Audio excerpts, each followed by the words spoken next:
Di dunia ini Bu, kalau panjenengan lihat rumusnya orang hidup di dunia ini, yang paling pasti itu adalah ketidakpastian. Iya, yaitu dunia ini. Kemarin sehat, sekarang tiba-tiba sakit. Kemarin malam masih ketawa-ketawa, pagi-pagi ternyata sudah nangis. Iya Banda?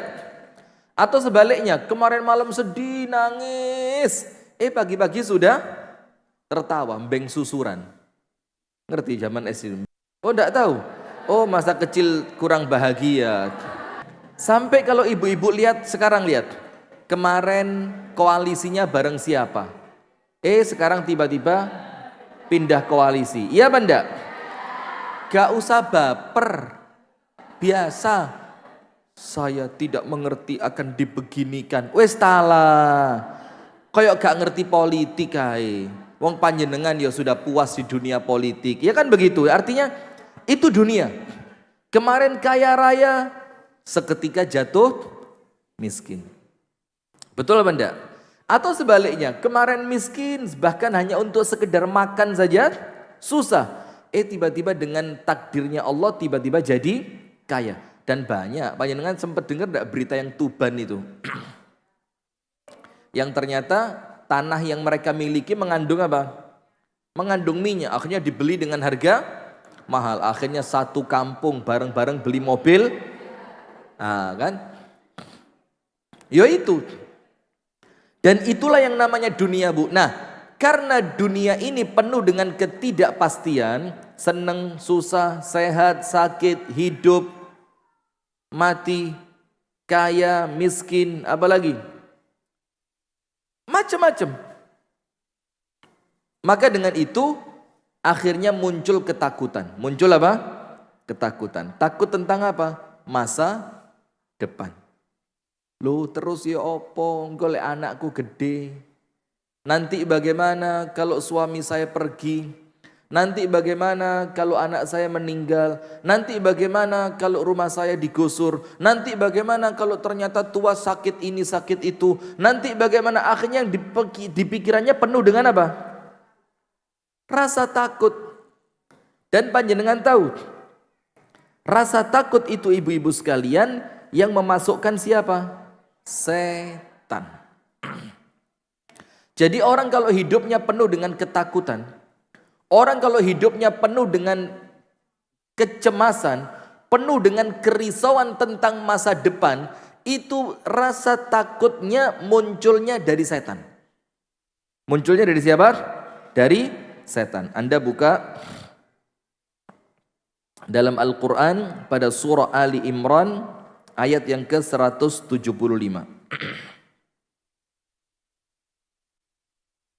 Surat apa? Ali Imran ayat 175. Sekarang gini, setan itu musuh atau teman? Musuh apa teman? Musuh. Kalau setan itu musuh, berarti yang akan dibisikkan setan ke telinga musuhnya kebaikan atau keburukan? Keburukan. Berarti yang disampaikan oleh setan itu suatu kebenaran atau suatu kedustaan? Kedustaan. Yang akan dimunculkan setan dalam kehidupan Anda, ketenangan atau kerisauan. Faham sampai sini ya? Berarti boleh enggak koncoan karo setan? Boleh enggak? Nah tapi hati-hati Bu, setan itu bukan cuma jin saja. Bukan kelompoknya bangsa jin saja. Tapi ingat, setan itu disebutkan dalam Al-Quran minal jinnati wan nas. Ada loh temen yang toksik. Ngerti kan temen toksik? Ben ketemu diwedeni, "Mbak, bojomu saiki kok mali senam sih, Mbak? Kok mali olahraga? Hati-hati loh, Mbak, ojo-ojo. Loh, Mbak, bojomu saiki lek mulai kok mesti bengi-bengi sih, Mbak? Hati-hati loh, Mbak, ojo-ojo. Loh, Mbak, bojomu biasanya metu lo gak tau nggawe minyak wangi, Mbak. Hah? Ya, kok saiki lek metu rapi nggawe minyak wangi." Kenapa? Karena wujudnya manusia tapi sifatnya setan. Karena begitu Bu, setan itu ya manusia ya jin. Jadi panjenengan ojo seneng koncoan mbek konco sing toksik. Toksik paham ya? Pokok kalau panjenengan kumpul itu hati tidak tenang. Mesti diwedeni. Ketika ketemu teman yang seperti itu, mesti pikirannya susah. Dan panjenengan perlu ngerti, setan itu bukan cuma dari kalangan jin.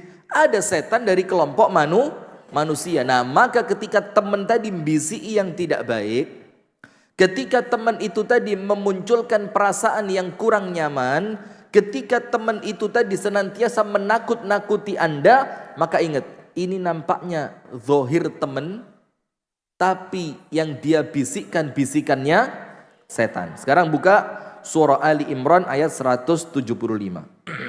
Supaya Anda tidak takut-takut lagi. Wis urip itu lakonono sing genah beres.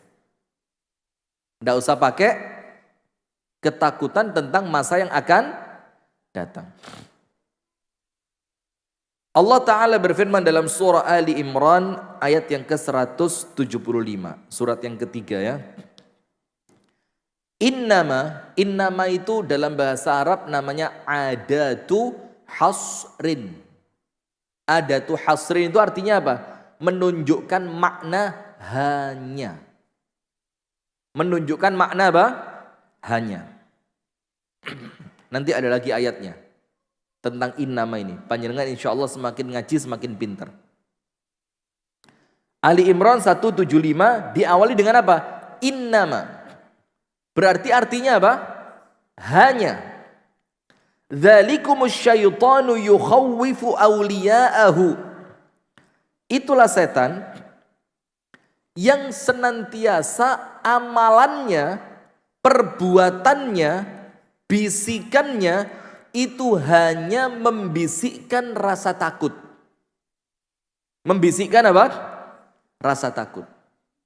Nanti ayatnya ada, takut miskin, takut punya anak banyak. Jadi itu bukan program saya mau ngomong kok takut. Itu programnya setan itu. Sampai Anda tahu sekarang di Cina itu, Bu. Di Cina itu sedang ada krisis properti, mereka itu sedang bangkrut habis-habisan. Jadi bisnis properti di kalangan mereka itu apa? Anjlok. Kenapa? Karena sudah bertahun-tahun kok saya ngomong Cina tadi? Cina apa Amerika? Betul Cina berarti. Tidak. Anda Jepang ailingannya astagfirullahaladzim. Jangan, Cina. Jadi di Cina itu ada krisis besar. Salah satu krisisnya apa?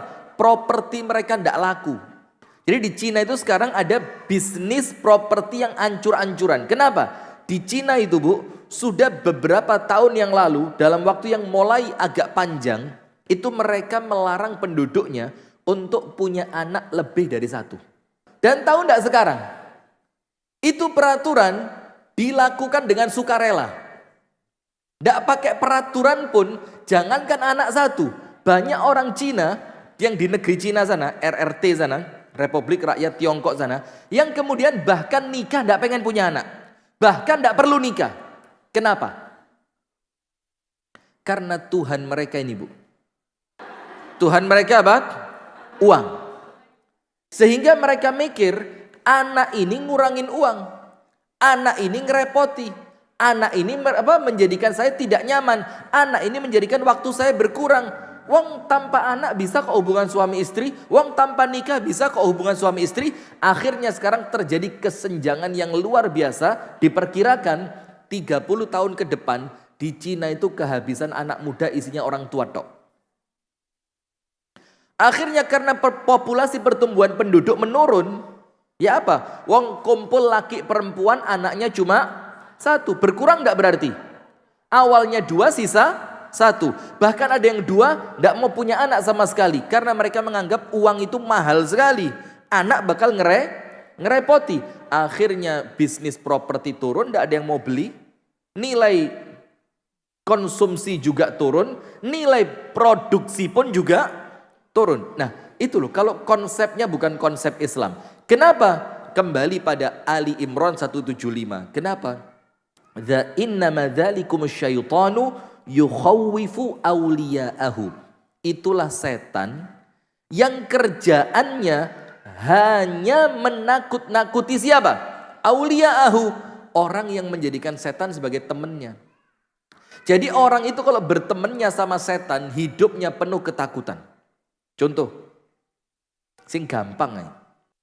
Dalam hadis tentang jimat, benda yang dianggap apa? Keramat, punya tuah. Jadi punya tuah, punya aji, punya kekuatan. Dalam hadis yang sahih dikatakan apa? Man tawakkala ala syai'in wukila alaih. Orang yang menyandarkan kehidupannya pada sesuatu ini macam-macam.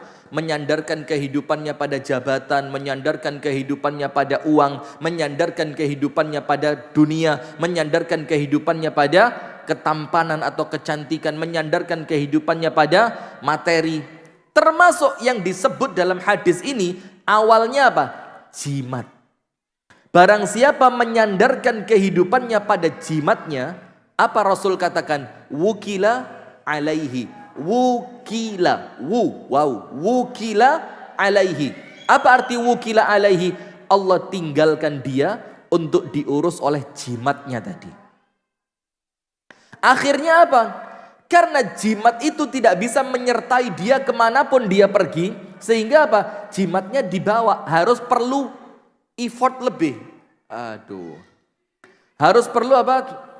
Usaha lebih, ikhtiarnya lebih, kudu hati-hati. Pokoknya nandi-nandi kemana-mana ini tidak boleh ketinggalan. Sementara kalau kita pelindung kita Allah, tidak perlu kita simpen, Allah yang nyimpen kita.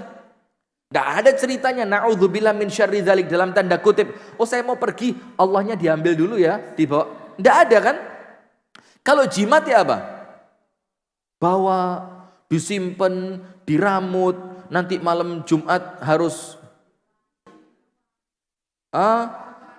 maka kalau orang ngomong malam Jumat itu urusannya suami istri tok, itu kayak jimat itu.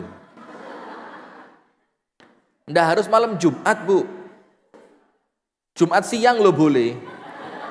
Lo kenapa harus malam Jumat itu? Pokoknya malam Jumat itu grup WA mesti rusak wis. Sudah. Sampai mana jadi lupa. Nah, gini Bu. Orang yang menjadikan setan sebagai pelindungnya, sebagai temannya, sebagai penjaganya, maka tidak ada ketenangan dalam hidupnya kecuali ketakutan. Karena memang Allah firmankan dan firman Allah tidak mungkin salah. Dalam Ali Imran 175, setan itu tugasnya untuk teman-temannya, apa sih yang setan lakukan? Hanya menakut-nakuti. Nah maka orang yang nyimpen jimat tadi Bu, maaf ya, orang yang nyimpen jimat tadi, maka kalau orang Islam tidak usah wedi lah. Ini mau NU, mau Muhammadiyah, mau Al-Irsyad, mau Persis, mau yang lain, pokok Islami genah, mesti gak cocok jimat. Tidak ada orang Islam ngurui nyimpen jimat itu, tidak ada. Nah sudah, apa yang terjadi? Ketika jimatnya tertinggal, apa yang dia rasakan? Tidak pede, nggak tenang, bingung, cemas, merasa takut. Akhirnya apa? Jimat keri. Duh. Terus kadung dek dukur pesawat. Repot akhirnya. Nah, itu loh Bu. Ketika seseorang itu hidupnya dibantu siapa? Setan. Karena di dunia ini penuh dengan ketidakpastian, akhirnya orang cari kepastiannya dengan cara yang salah. Dengan cara apa? Jimat, dukun, paranormal, minta ramal. Orang kenapa sih minta diramal? Lah, bukan penasaran. Kuatir lek rabi mbek iki bakal api apa ora diramal sih. Saya kalau sama itu cocok ndak? Oh bahaya ini. Ini si suami ini darahnya panas ini. Kalau panas itu biasanya rabian. Akhirnya gak sido. Pindah laki-laki satunya diramal.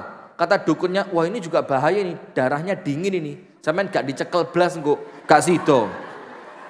Pindah lagi sebelah sana, laki-laki sana. Iki anu Mbak, yo jane apik tapi bakatnya melarat iki, gak sido maneh. Pindah sana. Iki anu Mbak, bakatnya soge Mbak, tapi umure ndek. Oh cocok. Wah kata dia.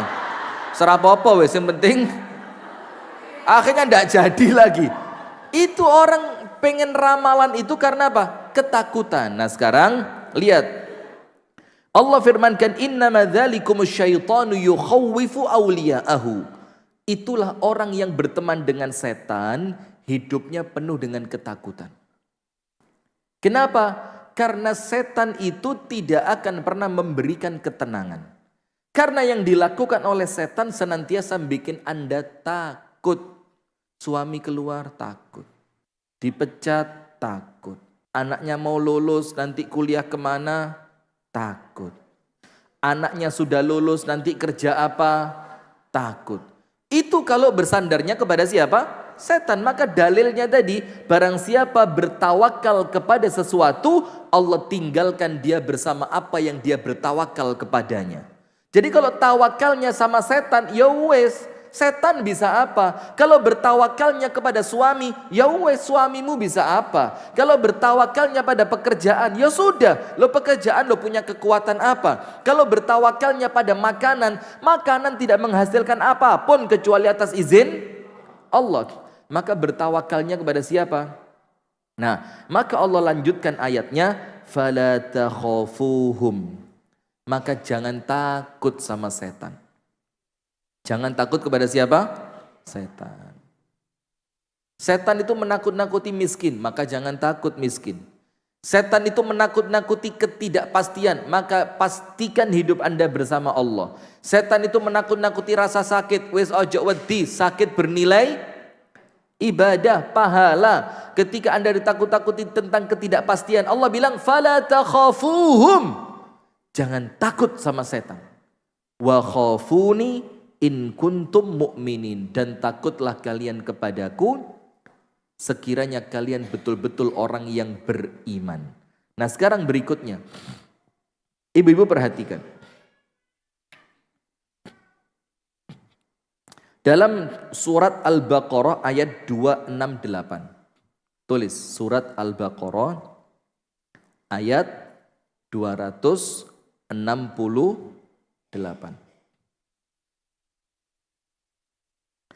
Dalam surah Al-Baqarah ayat 268 Allah Ta'ala berfirman dalam suratul Baqarah, asyaitanu ya'idukumul faqra wa ya'murukum bil fakhsya wallahu ya'idukum maghfiratan minhu wa fadla wallahu wasi'un alim. Penutupnya apa? Wallahu, dan dialah Allah, wasi'un, yang maha apa? Luas, al-alim, yang maha mengetahui. Kenapa penutup ayatnya kok Allah yang maha luas? Kenapa kok penutupnya Allah yang maha mengetahui? Lihat ayat awalnya. Nomor 1, asyaitanu ya'idukumul faqr. Yang bikin panjenengan takut miskin itu siapa? Setan. Asyaitan, setan itu ya'idukum. Ya'idukum itu menampakkan, menjanjikan, memunculkan, apa ya? Menampakkan, menjanjikan, memunculkan, seputar itu. Apa yang setan tampakkan, apa yang setan munculkan, apa yang setan janjikan? Al-faqr. Apa al-faqr? Kemiskinan, itu janjinya setan. Jadi siapapun yang berteman dengan setan mesti pikirannya kedonyan. Kenapa kedonyan dia? Karena senantiasa takut miskin.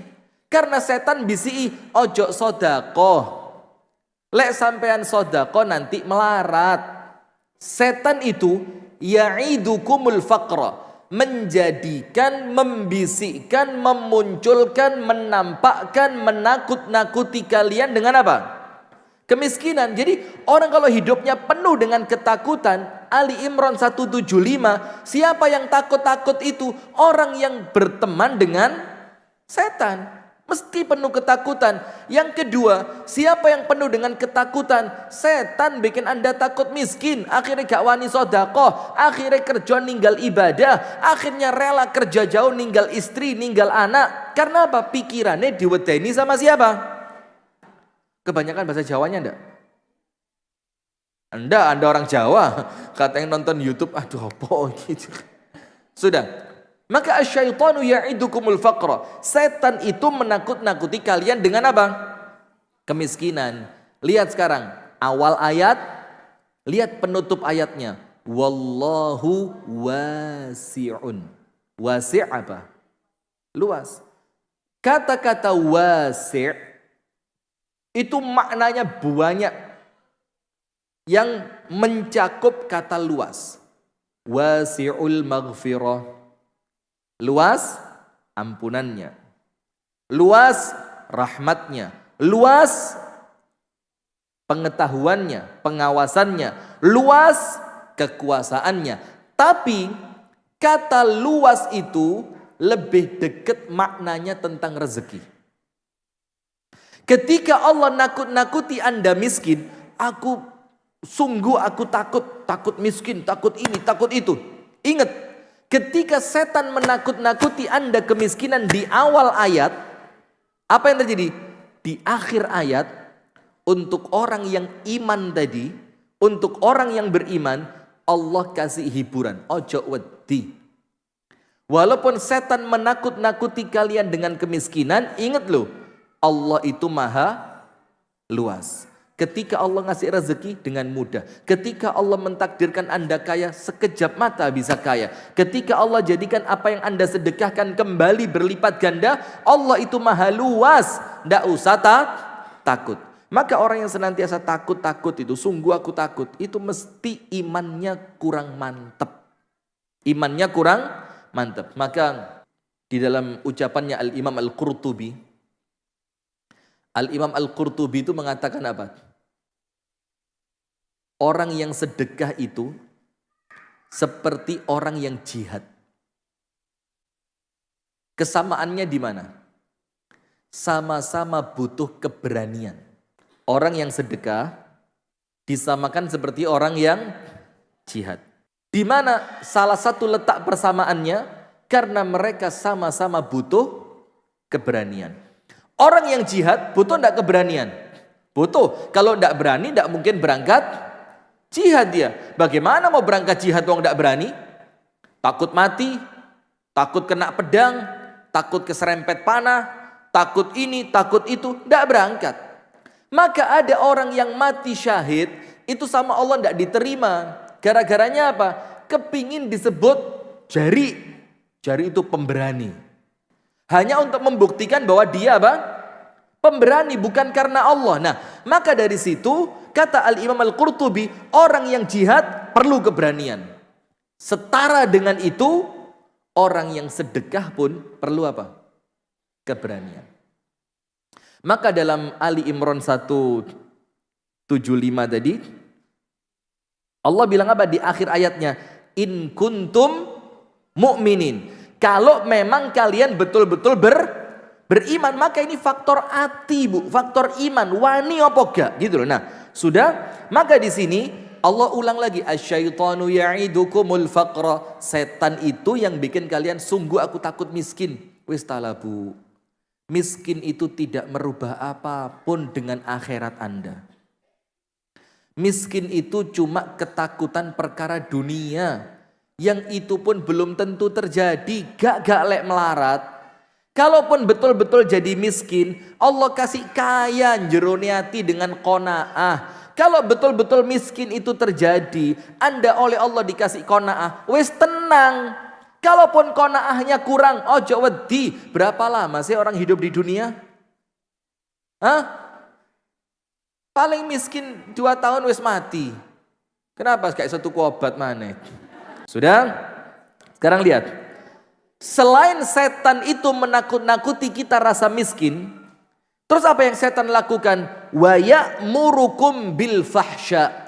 Setan itu memerintahkan kalian, mendorong kalian, memotivasi kalian untuk melakukan apa? Fahsya.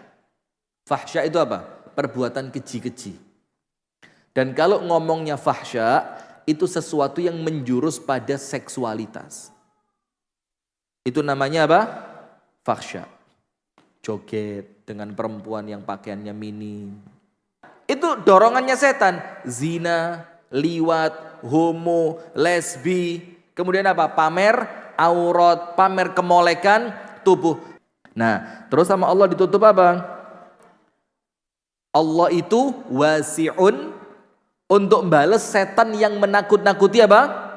Kemiskinan. Dan untuk setan yang suka mendorong pada perbuatan fahsya, Allah tutupi dengan apa? Alim. Ingat loh ya, Allah maha tahu. Nah, sementara yang Allah janjikan apa? Wallahu ya'idukum maghfiratan minhu wa fadla. Sementara yang Allah janjikan maghfirah. Maghfirah itu apa? Ampunan. Fadla itu apa? Karunia. Karunia itu Bu diartikan kekayaan. Setan nakut-nakutin miskin, Allah menjanjikan kekayaan. Setan ngajak kalian untuk berbuat fahsya, Allah menjanjikan untuk kalian ampunan. Dan Allah itu maha luas dan Allah maha mengetahui. Nah, sekarang begini Bu, kembali. Kalau dunia ini penuh dengan ketidakpastian yang akhirnya menjadikan panjenengan penuh dengan ketakutan, ya enggak? Oh, aku nanti takut loh. Keturunanku itu mulai bapakku, ibuku dan dulur-dulure kabeh itu rata-rata tuanya stroke. Akhirnya mulai muda takut, durung stroke wis kepikiran. Itu dunia. Maka tutup ketidakpastian itu dengan satu hal. Ditutup dengan apa? Hal jazaul ihsani illal ihsan. Ini kepastian. Hal jazaul ihsani illal ihsan. Apa Bu? Hal jazaul ihsani illal ihsan. Itu surat apa? Surat Ar-Rahman. Itu untuk menutupi ketidakpastian. Apa artinya? Allah memastikan di dalam ayat ini Bu, bukankah? Jadi kalau Allah bertanya bukankah, itu tidak perlu jawaban. Tapi apa? Ini seakan-akan Allah ingin menunjukkan. Contohnya gini, misalkan ada seorang anak mulai sekolah nangis, pulang sekolah apa? Nangis. Kenapa? Teman-temannya bajunya baru, dia bajunya masih lama. Terus ibunya bilang, loh nak, bukankah bapakmu itu orang kaya? Perlu jawaban apa enggak? Enggak perlu. Tapi pertanyaan itu bikin anaknya apa? Tenang, gede hati. Supaya apa? Loh, kalau cuma seragam nak, bukankah bapakmu kaya? Maksudnya apa? Wes talah, bapakmu itu kaya. Kalau cuma sekedar seragam, pasti dibelikan. Faham enggak? Maka ketika Allah tanya, hal jazaul ihsani illal ihsan, bukankah balasan dari suatu kebaikan itu adalah apa? Kebaikan yang serupa. Kalau panjenengan ihsan, ihsan itu baik, sama Allah dibalas apa? Ihsan. Sementara lihat, ketika Allah membalas kebaikan, kebaikannya serupa atau lebih baik dan lebih banyak. Nah, maka ibu-ibu sekalian, ini jelas Bu, Allah mengatakan, wes talah, jangan takut, jangan takut. Kalau Anda itu orang baik, jangan takut kebaikannya tidak berbalas. Jangan takut nanti kebaikan saya dibalas keburukan. Jangan takut nanti masa depan saya bakal seperti apa. Jangan takut nanti kalau saya meninggal siapa yang ngelawat, banyak atau sedikit. Karena orang ada kepikiran loh Bu, golek aku mati sing ngelawat mosok didik rek. Iya jadi aku judes ini tapi ya mosok tonggoku ramarani rek kok ramen gitu. Ya judesku kan pada tempatnya gitu. Takut loh. Nah, maka oleh Allah ditutup. Di bahasa Inggrisnya itu biar lebih mudah ya. Ketakutan itu, peluang untuk takut tadi, bahasa Inggrisnya sama Allah disumpeli. Jadi disumbat, itu bahasa Indonesia. Ya saya mau bahasa Inggris. Sama Allah disumpeli. Disumpeli dengan apa? Dengan ayat tadi, hal jazaul ihsan ilal ihsan. Tapi ingat, balasan kebaikan itu belum tentu dari manusia. Tapi akan muncul ketakutan yang baru kalau Anda berbuat baik, harapannya karena manusia terbatas. Belum tentu dia bisa membalas kebaikan Anda. Bukan tidak mau balas loh ya. Dia mau balas. Tapi karena memang dia terbatas. Maka rasa takut tadi Bu sama Allah ditutup. Ditutup pakai apa? Hal jazaul ihsan ilal ihsan. Tapi ingat, kalau balasan baik yang Anda harapkan dari kebaikan yang Anda lakukan dari manusia, justru akan memunculkan rasa takut baru. Kenapa rasa takut yang baru? Bisa enggak dia balas saya? Kalau balas sesuai enggak dengan apa yang saya kasih? Kalau dia balas, dicerita-ceritain enggak ke orang nanti? Muncul ketakutan baru. Maka balasan kebaikan dari kebaikan yang Anda lakukan, itu berharapnya jangan kepada manusia, tapi kepada siapa? Allah. Kenapa? Innallaha la yukhliful mi'ad. Karena ketika Allah yang menjanjikan, maka Allah tidak akan pernah mengingkari janji.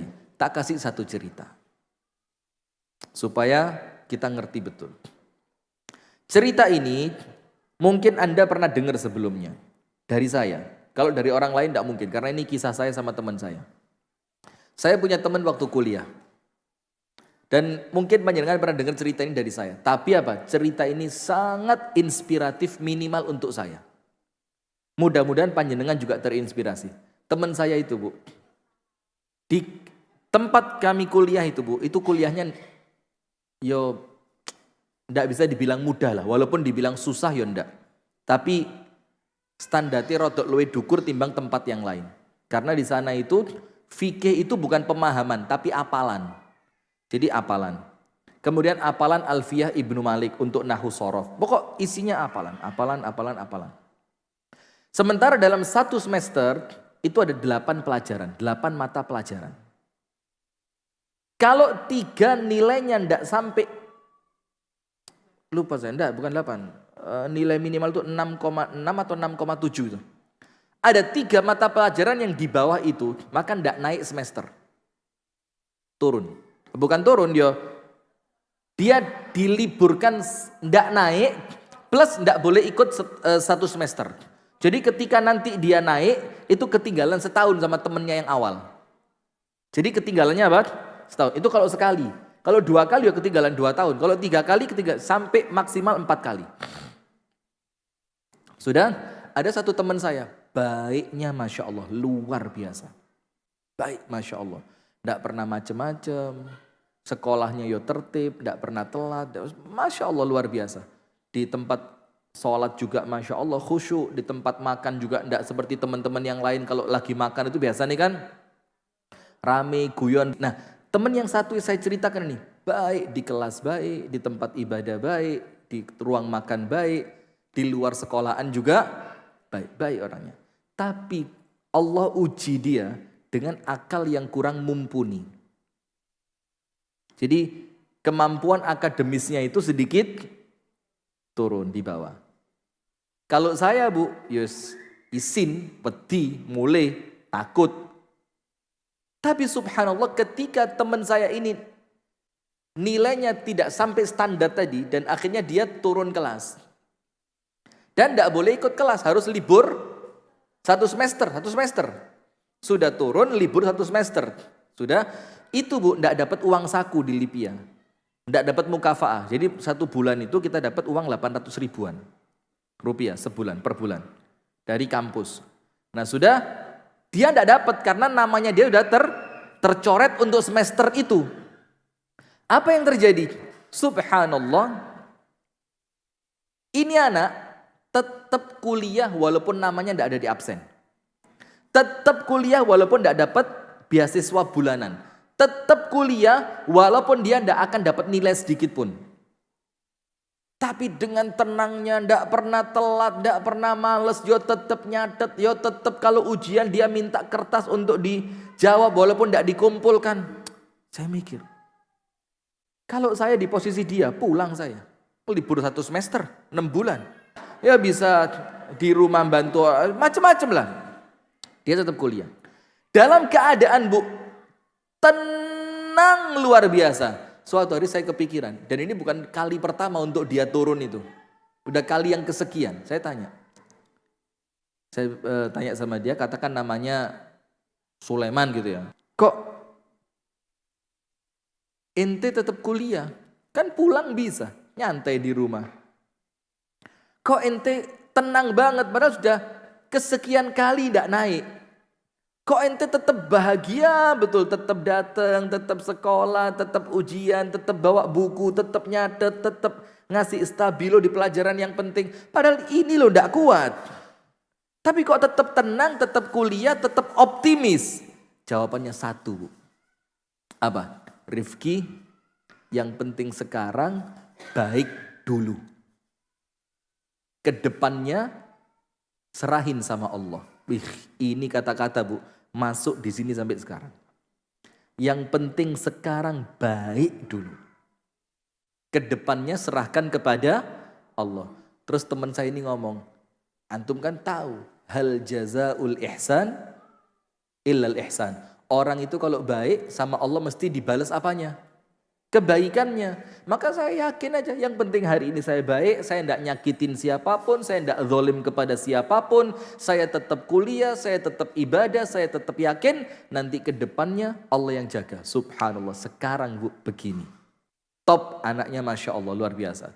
Dapat istri yang Masya Allah baik, dari keluarga baik-baik, orang tua, bapak mertuanya juga Masya Allah orang yang terkenal baik, dan dia sekarang jadi dosen di pelajaran yang dulu dia tidak bisa. Coba, itu loh Bu. Maka sungguh aku takut, itu setan. Kenapa Anda senantiasa takut? Karena Anda tidak punya garansi untuk masa depan. Karena Anda sedang tidak ikut asuransi masa depan. Dan tidak ada asuransi dan garansi yang terbaik untuk menghilangkan ketakutan masa depan. Kecuali apa? Kecuali kebaikan. Kecuali apa? Kebaikan. Kalau Anda baiknya di Pare, terus Anda pindah ke Surabaya, tetap kebaikan itu akan datang kepada Anda walaupun Anda masuk lubang tikus yang paling dalam. Tetap kebaikannya akan datang. Maka itulah satu prinsip dalam hidup kita, Bu. Kalau hidup kita ini kita yakin penuh dengan ketidakpastian. Kalau hidup kita ini senantiasa penuh dengan rasa takut masa depannya bakal begini, bakal begitu. Nanti anakku bagaimana, nanti suamiku seperti apa, nanti kalau ditinggal ini bagaimana, nanti kalau ditinggal itu bagaimana. Ingat, ketakutan bisikannya siapa? Setan. Sementara yang Allah janjikan untuk kita apa? Ampunan dan keluasan karunia dari Allah. Sementara rumusnya cuma satu, hal jazaul ihsani illal ihsan. Yang penting sekarang dulu jadi orang baik. Nanti ke depannya serahkan kepada siapa? Allah Subhanahu wa ta'ala. Video ini dipersembahkan oleh